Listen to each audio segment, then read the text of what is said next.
Hey everybody, welcome back. My name's Chris, and this is the Daily Reflections with Chris. So, man, I haven't been on for a while, but I'm really glad to be back. I'd love to share more of why I haven't been on. Some good, some not so good, but I think it'll time in with with our topic for today. Today is July 29th, and for those of you who are new to my channel, what we do here in this channel is we read off for the daily reflections. It is a recovery reflection book, and it's written by people in recovery for people in recovery, right? And those of you who know me know I have two chihuahuas who like to bark as soon as I go on these videos. They love to start barking. So sometimes I can get them to be quiet, sometimes I can't. We'll see. So today's July 29th, and our entry, so you can get this book that I read. It's called Daily Reflections. It's in English and Spanish and a few other languages, right? And you can also go to, if you want to Google it, you can. There's something like this. For today's entry, I did Google mine since my books are in my car. Had a wonderful weekend away at a conference this weekend.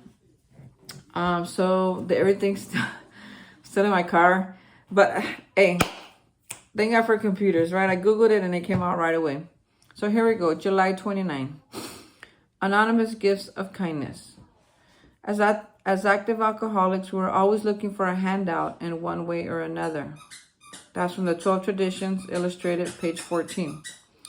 The challenge of the 7th tradition is a personal challenge, reminding me to share and give of myself.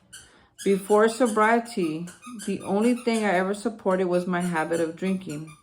Now my efforts are a smile, a kind word, and kindness. I saw that I had to start carrying my own weight and to allow my new friends to walk with me, because through the practice of the 12 steps and 12 traditions, I've never had it so good. How apropos. So appropriate. So it's the 7th month. So we're talking a lot about the 7th step and the 7th tradition. And the 7th tradition states that we are self-supporting through our own contributions. Right? That means I pay my own rent. I pay my own bills, buy my own food. Right? Because I'm self-supporting now. I'm not depending too much. I'm not depending on handouts. Do I sometimes need a hand up? Yes. Because I get in a bind, so I need a hand up from somebody. And usually they'll come unknowingly, that they're blessing me, right? I've been blessed a ton lately. So some people will just generously give me something, and they not knowing how much I really needed it, right? But for the most part, it says that we are self-supporting through our own contributions. I mean, through my own contributions, I pay my bills, I buy my own food, I clothe myself, my doggies, I pay for my doggies' food, stuff like that, right? Do I get it on clearance sometimes? Yes. Do I go to sale sometimes? Yes. Do I use coupons? Yes. That's part of being self-supporting is using a coupon or going to a sale, because sometimes I gotta look at my funds and make sure I got enough, or not to be in the mindset of lack, but be into the mindset of responsible, right? So, yes, I do use coupons. I go to a lot of sales. I go to clearance aisles, clearance rack, and stuff like that, right? So further on, as I progressed in my recovery, what I learned also through the help of others was that I was to be also self-supporting with my emotions and with my feelings, right? No longer could I depend on others to give me something that they probably didn't have, but also I can't depend on others for my emotional stability. I can't depend on others to make me feel good all the time, right? Because that was what it was like when I used to be out in drinking and active addiction, pretty much. Or people would walk in on eggshells around me just to make sure that I wouldn't get upset because they never knew who was gonna answer the door. They never knew if I was gonna be the Chris that was feeling good, the Chris that was mad, the Chris that was angry, the Chris that was frustrated. They never knew who was gonna enter the door. So all my family and my friends, they were always walking on eggshells. And that realization to me, when I finally realized that, man, that put kind of something like a weird, man, it kind of made me feel like, my God, my family, how rough it had to be to live with me, to hang out with me on the daily, to want to make me happy because they cared about me, until they finally gave up. And you know, I'm grateful. I'm grateful that they gave up, because they were able to move on and give that love to people who were ready to accept it. Because although I always wanted it, I wasn't always ready to accept it, right? So now being in the 12 steps of recovery, I've done 1 through 4, I've done 5, 6, and now I'm on 7, right? So because we're talking about the 7th step and the 7th tradition. And the 7th step, it talks about a lot how I put too much dependence, too much people, the people around me, they had their own things going on, and then I would put my things on top of their things. I depended on them way too long. And it also says that we can lean on our friends, that's what they're for, but leaning on them too hard, too long, it makes them tired, and then they run, they flee, or they die, right? Because people die. And then I'm left here alone with all these emotions. I don't know what to do with them.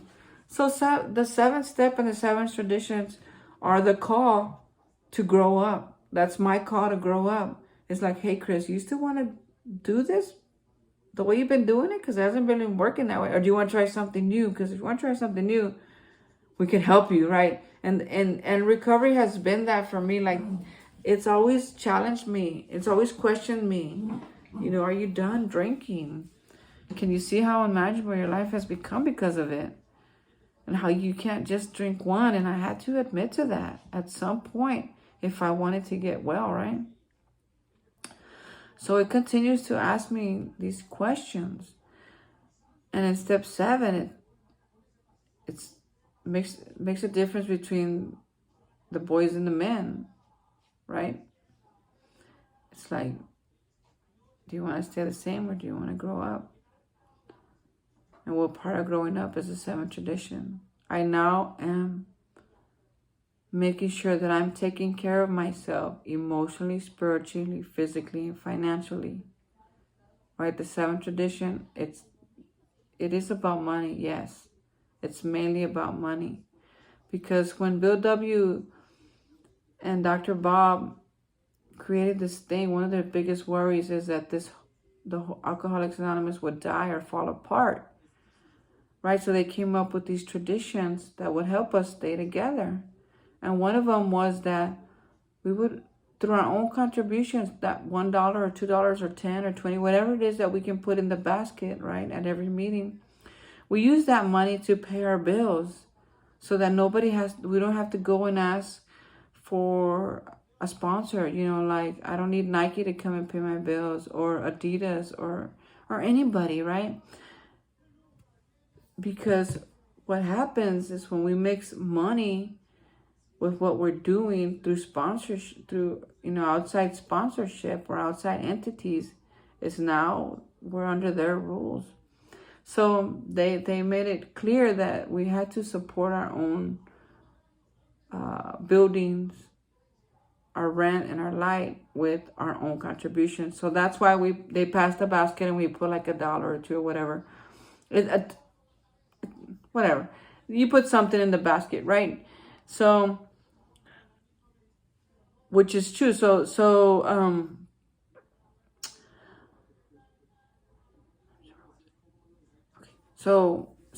Bill set it up that way, right? So the 7th tradition talks mostly about money, but as I mentioned earlier, as I grew in my recovery, I realized, or I was taught, that it's more about money. It's emotions, my spirituality, my physicalness, right? It's not like you can work out and I lose weight. No, I got to go work out, or I got to go run, or I got to do whatever, eat right, right?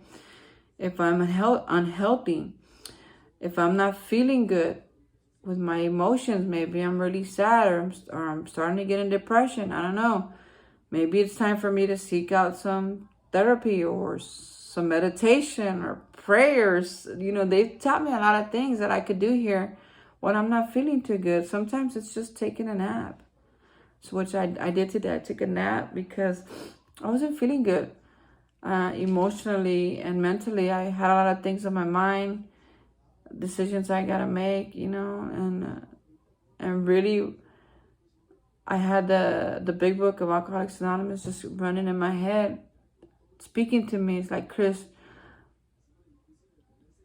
it's better to be good at one thing than to be bad at a lot of things. And that's our fifth tradition, for those of you who are familiar. And I kept thinking about that today. It's like, Chris, it's better to be good at one thing than to be bad at a whole bunch of things, because I have my hands in a bunch of things. I mean, I'm the translator for the area. I got 2 jobs. I got doggy here. I got 2 doggies here that depend on me, right, to walk them and feed them and stuff like that. And then I have all the decisions that come with that, right? Should I quit? Should I stay? Should I move? Should I go here? Where am I going to live? Where do I want to live in 6 months when my lease is up? You know, all these things. It's a lot of things that I'm thinking about. But that's what adults go through. They think about these things. So now that I'm adulting, I have to get used to the process. And sometimes it feels overwhelming, right? Because I've never been here before. I've never had it this good, as it talks about in the reading. I've never had it so good. So all what's going through my mind really is high class problems. But I got the message today that it's better for me to be good at one thing than to be bad at a lot of things, right? And one thing that I know how to do is to be Chris. So I'm gonna let God be God, and I'm gonna be Chris, okay? And when I do that, that's taking care of myself spiritually, taking care of myself mentally, getting all these thoughts out of my head and onto a piece of paper by writing them, or talking them out with a sponsor or a closed mouth friend, right? Somebody you really trust. It's like, man, that's what I'm going through. I just need to let them out. And I have those friends that say, yes, just let it out. Come on. What do you got? And I'll tell them exactly what they're going through. And they won't offer me any advice unless I ask for it. And they won't pry my business. They'll just let me vent. And because I take care of myself in that way, the best that I can, I don't always get it right. You know, I wasn't like, oh, I woke up this morning funky and by noon I was better. No, I've been like this for a few days now. So it's been a process to get myself back to good, right? Or my bounce back. It took me a minute. And you'll hear me talk about this often because I've been blessed to be put in some positions I never thought I could be in. So there's a lot of new things coming into my life. There's a lot of new friends, a lot of new people that I'm getting to meet, that I'm getting to hang out with, and feelings coming up, emotions running, you know, a little unsure, right? I'm unsure because I've never been here. So I can't. Why do I say that a lot? I've never been here. It's because that's the truth. And if you've never been there, folks, if anybody's listening to this and you've never been there, just know that that's okay. It's okay to not always know what your next move is going to be. It's okay to not always know why you feel a certain way. It's okay to not always know what you did wrong. You know, a lot of that stuff I've learned that I could just pray about it, write about it. I could read about it. I got a ton of books that I go for reference. You know, one of them that I'm reading right now is called the Leadership Bible. It's like, why am I reading it? Because I'm a Bible thumper? No, it's because I want to be a good leader. I really do want to be a good leader. I want to be a good leader at work. And being a good leader to me means getting my heart right. I want to get my heart right. So I've been reading that book, but I've been reading the 12 and 12 too, because I belong to a recovery program. that runs on traditions.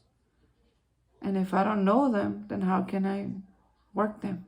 How can I apply them? How can I use them, right? So I got to read about them. So that helps me get through my funks, through my days. So it's getting long, so I better end. So I'll end with this. At the end of the reading, it says that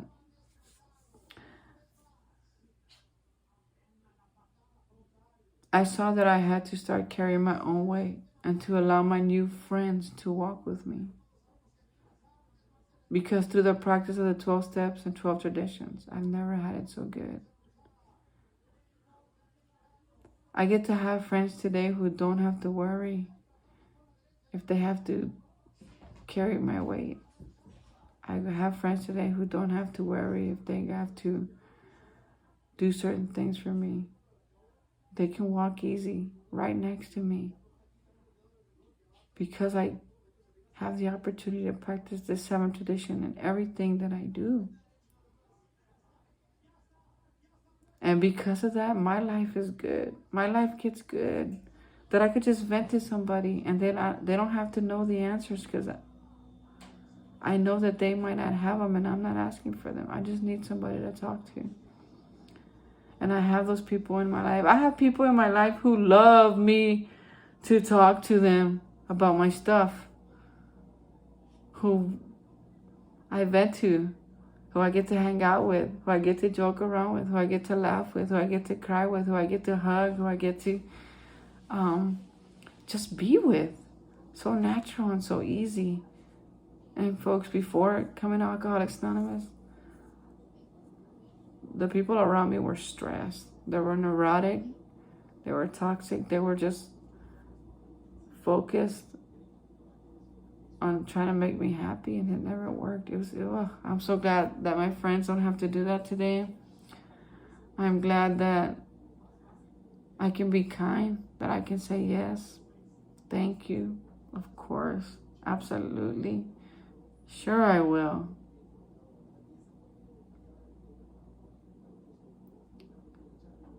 And I can do that today. I've never been able to do that before. Life's good. I'm so grateful for recovery. I'm grateful for my ups and downs. I'm grateful for my journey. I'm grateful for this program that works every time I decide to work it. I'm grateful that I get to read these books over and over and over and over and over and over and over again. I'm grateful that I get to pray the same prayers over and over and over again. I'm grateful for do-overs every single day. As long as I don't pick up today, I get a do-over tomorrow. And even if I do, I still get it. God is so good. So good. And he's not like people. He don't judge me like other people do. He's not legalistic like people are. It's so good. Like how I used to be, right? I used to be super judgmental. My God. I still am today. When I get there, I'm like, whoa, hey, Chris, back it up, buddy. We're not going there no more. You're not the judge. It don't work for you. That color looks horrible on you. Let's go. And I get to do that today. So if you're feeling discouraged today, just know there's a solution out there. There is one for you. Whatever that may be, whatever that looks like. There is one that'll work. Don't give up. Life is good. People are waiting for you to get better, to love on you like you've never been loved before. Life's waiting for you. Don't give up. It's coming.